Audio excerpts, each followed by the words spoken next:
Assalamu alaikum wa rahmatullahi wa barakatuh and good evening. Welcome to the PrimeTime Asia. We provide the viewers with the latest on political, socio-economic and cultural news around the Asia-Pacific nations. Pakistan and India have suspended the daily joint retreat ceremony along the Wagah border for 3 days to mark the respect for those killed in a suicide bomb attack on the Pakistan side. Meanwhile, the residents of Lahore expressed their shock and sadness a day after a suicide blast killed at least 55 people. Tehran and the P5+1 group of countries can reach an all-encompassing agreement before November 24th deadline set for the talks between the two sides. In a development on Ebola, Asian countries are not contributing enough to the global effort to fight Ebola, and family representatives of the Sewol victims accept a bill on the Special Sewol Ferry Act hammered out by the ruling and opposition parties. With Siti Hajar Haji Muhammad Mahathir for the reports.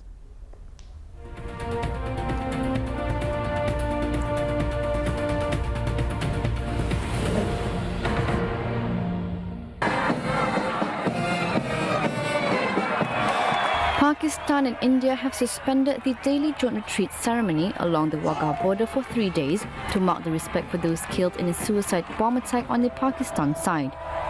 This is the first time the colourful parade has been called off since the two countries went to war in 1971. The decision to suspend the daily ceremony at the border crossing was made following the meeting between the both sides. Hundreds of people visit the Wagah border crossing near the Pakistani city of Lahore every day to witness the flags of both countries being lowered just before sunset. On both sides of the border, Indians and Pakistanis flocked to watch the elaborate show, where border security officials kicked their feet high and grimaced in mock aggression in a peacock-like display of patriotism. Indian political leaders have raised concerns about the security of the rest of the country after the border attack. Pakistani police were investigating the incident.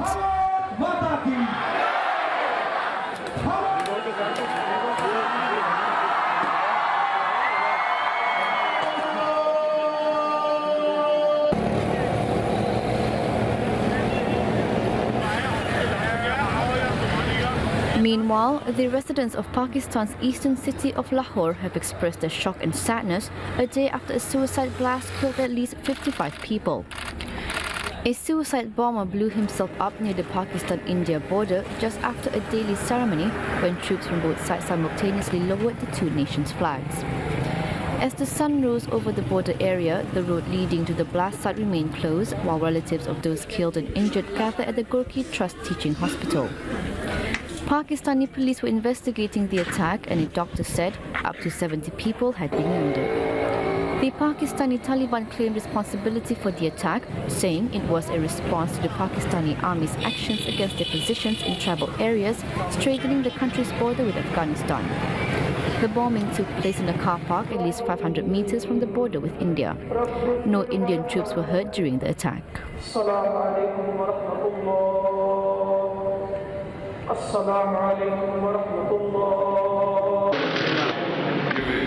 Iran's President Hassan Rouhani stated that Tehran and the P5+1 group of countries can reach an all-encompassing agreement before a November 24th deadline set for the talks between the two sides. If the nuclear negotiating sides have serious determination, both sides can reach a comprehensive agreement in all fields in the remaining time. This matter was stressed by the Iranian president in a meeting with Norwegian Foreign Minister Bosch in Tehran. President Rouhani further explained the bans against the Iranian nation as unacceptable and incorrect and added that sanctions are not beneficial to any party. The Iranian president stated that the Islamic Republic is serious in its negotiations with the P5+1 and has always been very transparent on nuclear issues. Iranian nuclear activities are under the supervision of the International Atomic Energy Agency, IAEA, and within the framework of the NPT. President Rouhani hopes that Iran and the 6 other countries would achieve a win-win result in the nuclear talks, which would be beneficial to both sides. Meanwhile, Norwegian Foreign Minister Bosch expressed that his country's willingness for a broad cooperation with Iran, saying big Norwegian firms are prepared to resume their activities in Iran as soon as possible. The Norwegian Foreign Minister also added that Iran plays a key role in the region, saying that Oslo believes Tehran enjoys great potential to establish regional security and stability. Anyway, myself A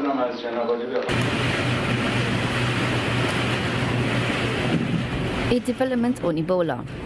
World Bank Group President Jim Yong Kim says Asian countries are not contributing enough to the global effort to fight Ebola, despite having a wealth of trained medical personnel who could help stop the spread of the deadly virus. In this case, Jim Yong Kim calls upon them to send more healthcare workers to help stop the predicament caused by the deadly virus. Simply are not.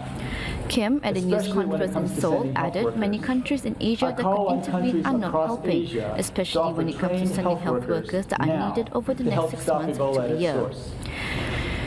Responding to the stricter border control and mandatory quarantine by some Asian countries, Kim also said focusing on these alone will not be the right response to cease the spreading of Ebola. He claimed the world needs to stop the source of Ebola, and if it is not, it could spread to any country, including those in Asia. To date, South Korea has pledged to contribute $5.6 million to combat the virus, while both Japan and China have sent equipment or medical staff to the Ebola-stricken countries in West Africa. China has also donated $123 million to 13 African countries and international organizations, aside from sending hundreds of health workers to combat Ebola.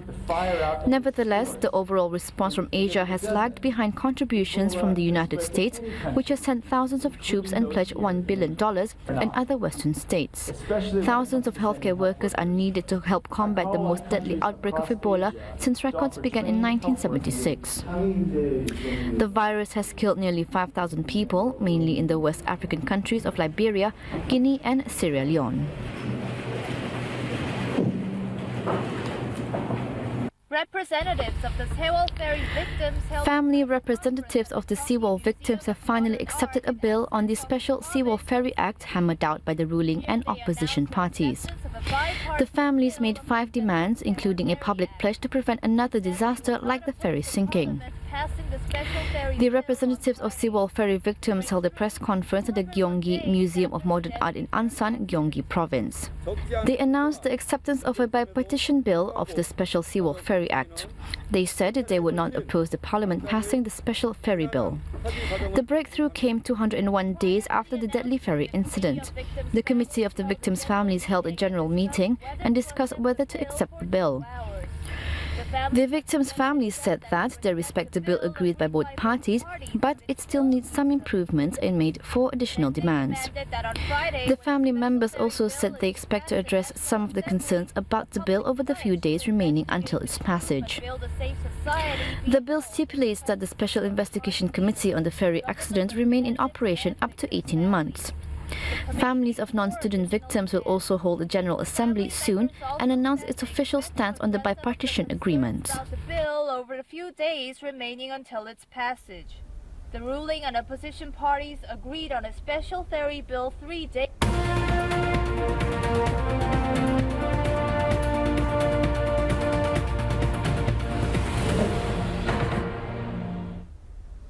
This week's Primetime Asia also shares more interesting news.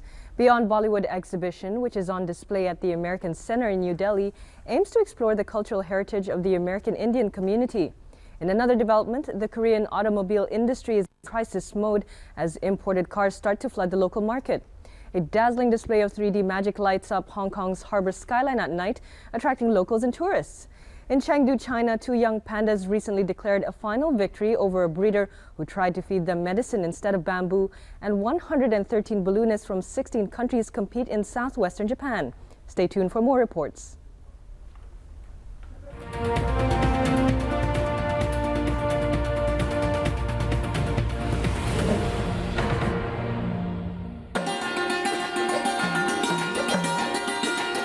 Exhibition showcased the contributions made by the Indian American in building the United States is on display at the American Center in New Delhi. The exhibition, named Beyond Bollywood, is aimed to explore the cultural heritage of the American Indian community.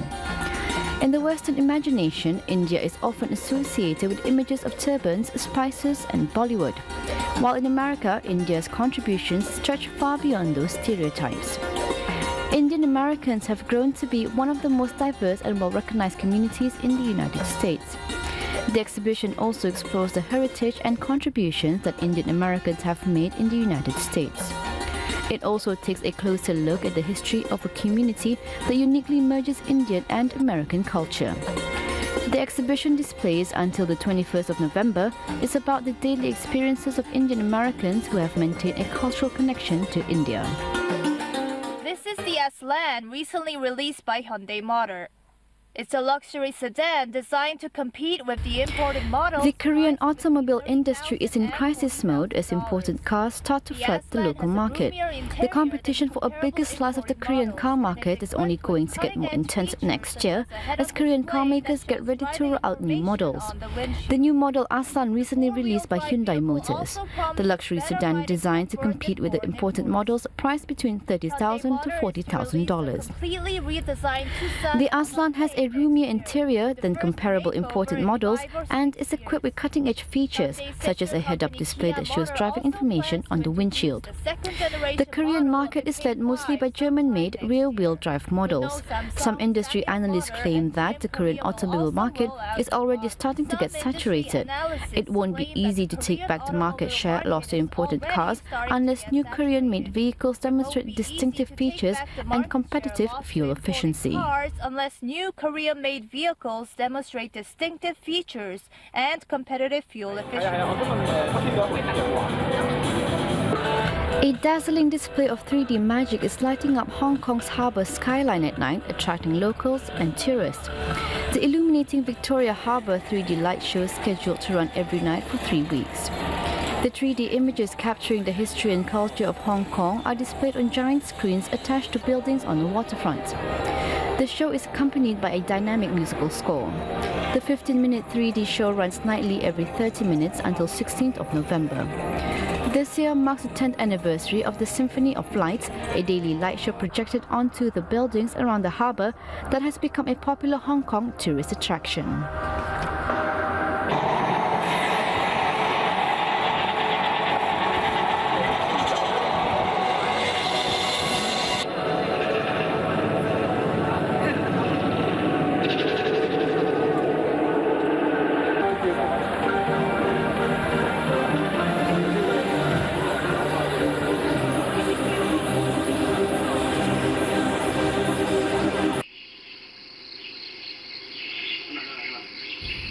Two young pandas recently declared a final victory over a breeder who tried to feed them medicine instead of bamboo in southwest China's Chengdu. The keeper, who's trying to use a syringe to deliver medicine into the mouths of the two young cubs, fought a losing battle.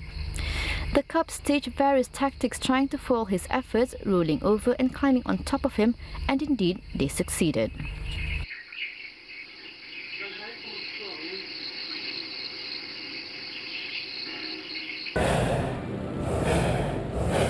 Balloonists from 16 countries are competing in southwestern Japan. 113 balloons took part in the 2014 SAGA International Balloon Fiesta. The competition was first held in 1980 and it is one of Asia's largest hot air balloon events. The balloons took off one after another from the riverbed of the Kasai River. They soared into a clear sky and were carried by a gentle breeze. The pilots flew to 4 targets placed in different locations, including a rice paddy, and dropped markers toward them. The participants are required to maneuver their craft by reading the wind strength and direction.